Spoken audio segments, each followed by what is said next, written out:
ఓం గం గణపతే నమః. అందరికీ నమస్కారం అండి.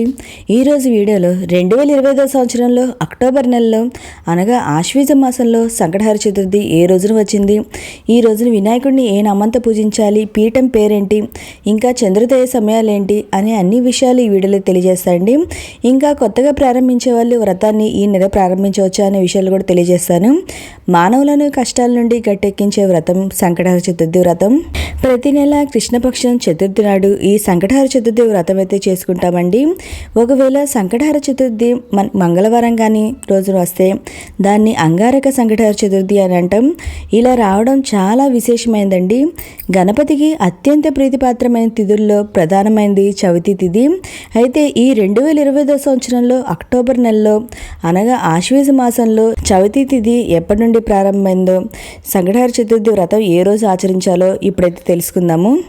చవితి తిథి ప్రారంభం వచ్చి 2025 సంవత్సరం అక్టోబర్ 10వ తేదీ తెల్లవారుజామున అంటే 2:51 ప్రారంభమయ్యి 2025 సంవత్సరం అక్టోబర్ 11వ తేదీ అనగా తెల్లవారుజామున 12:26 వరకు అయితే ఉంటుందండి మనకి చవితిది. అంటే మనకి 9వ తారీఖు నైట్ 2:51 ప్రారంభమయ్యి 10వ తారీఖు నైట్ 12:26 వరకు అయితే చవితి తిథి అయితే ఉంటుంది.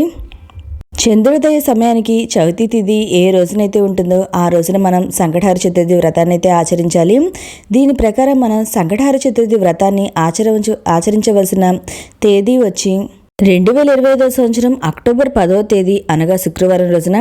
ఈరోజు చంద్రోదయ సమయం వచ్చి 8:35 వేరువేరు ప్రాంతాల్లో చంద్రోదయ సమయం వేరువేరు విధాలుగా అయితే ఉంటుంది. మీకు ఎవరికైనా చంద్రోదయ సమయం కావాలంటే నా కమెంట్ బాక్స్లో కమెంట్ పెట్టండి, ప్రతి ఒక్కరికి రిప్లై అనేది ఇస్తాను. ఈరోజు స్వామివారిని వక్రతుండ మహాగణపతి అనే నామంతో పూజించాలి. పీఠం పేరు వచ్చి భువనేశ్వర పీఠము. ఎవరైనా కొత్తగా ఈ వ్రతాన్ని ఆచరించాలి అనుకునే వాళ్ళు ఈ నెలైనా ప్రారంభించుకోవచ్చండి.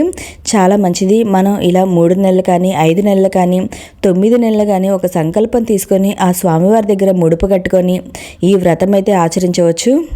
ఓకే అండి, మీకు ఈ వీడియో నచ్చినట్లయితే లైక్ చేయండి. మీకేమైనా సందేహాలు ఉంటే నా కమెంట్ బాక్స్లో కమెంట్ పెట్టండి, ప్రతి ఒక్కరికి రిప్లై ఇస్తాను. Thank you for watching.